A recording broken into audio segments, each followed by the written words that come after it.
Salam, selamat bertemu kembali.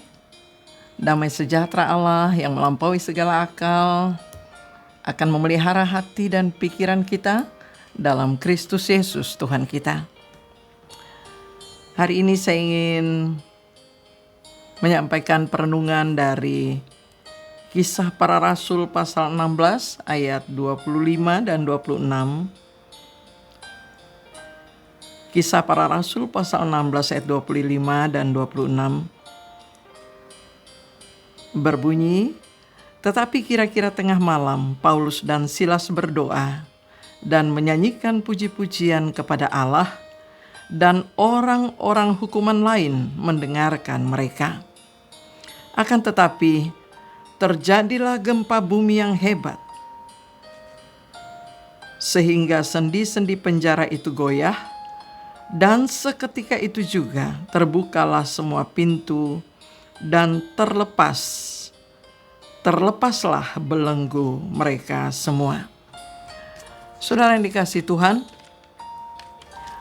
dalam kehidupan ini, khususnya kehidupan orang percaya, sering sekali bergumul bagaimana bisa tetap kuat dan segar atau tetap bersukacita. Lalu bergumul juga bagaimana supaya hidup bisa menjadi berkat. Mencoba memikirkan cara, memikirkan apa yang harus dibuat untuk hidup bisa menjadi berkat. Dari teks firman Tuhan ini, kita melihat bahwa kehidupan yang dijalani di dalam hidup bersama dengan Tuhan adalah juga akan sekaligus menjadi kehidupan yang berdampak atau menjadi berkat. Dalam bagian firman Tuhan yang kita baca tadi, penderitaan yang Paulus alami adalah satu penderitaan karena kecemburuan seseorang atas kehadiran Paulus di kota Filipi pada saat itu. Kecemburuan seorang pembisnis yang menjadikan tenung sebagai sumber penghasilan. Kalau kita baca dalam ayat sebelumnya, ayat 16 sampai dan ayat 19. Sehingga dia melaporkan Paulus didera, Paulus dipenjarakan. Ya saudara, bagaimanapun caranya, tetapi yang pasti kita melihat bahwa ini Tuhan izinkan terjadi. Dan apa yang Tuhan izinkan terjadi dalam perjalanan hidup kita di dalam Tuhan menjadi pelajaran iman yang istimewa. Paulus mengatasi masa sulitnya ini atau kehidupan masa sukarnya ini dengan cara dikatakan menyanyikan atau berdoa dan menyanyi kepada Allah. Ya, saudara, saya yakin bahwa kehidupan doa dan nyanyi bagi Paulus tidak hanya dilakukan sebagai gaya ibadah pada saat dia di penjara. Karena kalau kita melihat, ini menjadi gaya hidupnya setiap hari. Karena itu jugalah yang dia ajarkan kepada kita dalam tulisan-tulisannya yang lain. Ya, kalau kita melihat sebagaimana dia tuliskan di dalam Filipi pasal yang keempat, di mana dia katakan bersukacitalah senantiasa dalam Tuhan. Bersukacita. Hendaklah kebaikan hatimu diketahui semua orang. Jangan kamu khawatir, tapi nyatakan segala keinginanmu dalam doa dan permohonan dalam ucapan syukur. Saudara, jelas bahwa itu adalah bagian dari kehidupan Paulus sendiri. Dan Paulus mengalami pada saat di penjara ini ketika dia melakukan, di mana dia berdoa, dia menaikkan puji-pujian kepada Allah.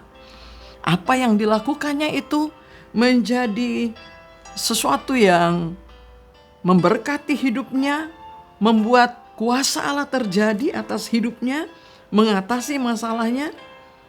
Tetapi juga Alkitab menyaksikan bahwa itu menjadi kesaksian bagi orang yang menyaksikan di sekitarnya.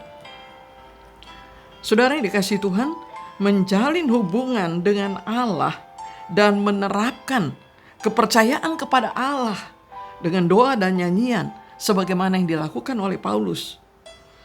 Menjalin hubungan dengan Allah dan menerapkan hidup ibadah kepada Allah yang sedemikian sekaligus menjadi kehidupan yang berdampak atau menjadi berkat bagi orang yang menyaksikan. Saudara yang dikasihi Tuhan, sehingga kita melihat di sini bahwa untuk menjadi kuat di dalam Tuhan, untuk tetap bersuka cita, itu tidak terpisahkan dari kehidupan yang pasti akan menjadi berkat. Ya, saudara yang dikasihi Tuhan, kekuatan sukacita dalam persekutuan dengan Tuhan.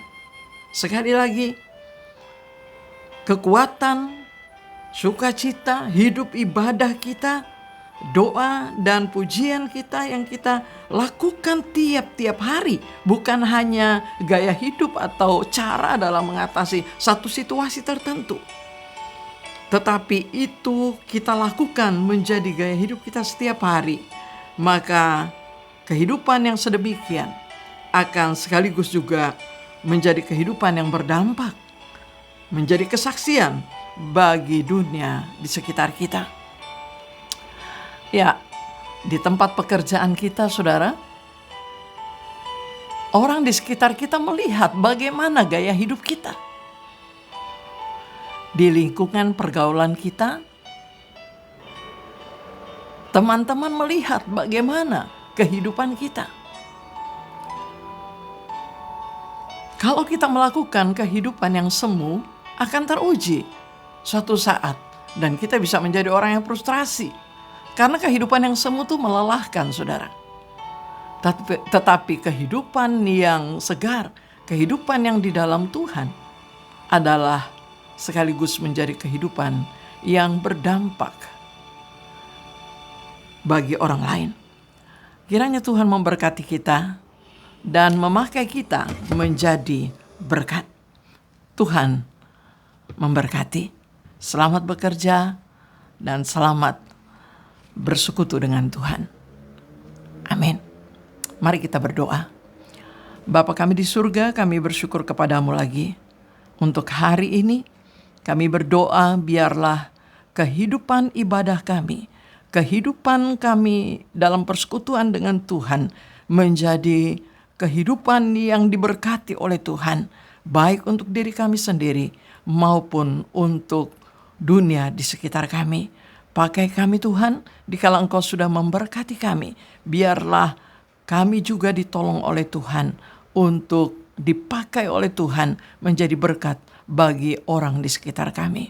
Permuliakan nama-Mu, jadikan kami berkat bagi lingkungan kami, bagi keluarga kami, bahkan dalam kerinduan bagi jiwa-jiwa yang Tuhan percayakan kepada kami.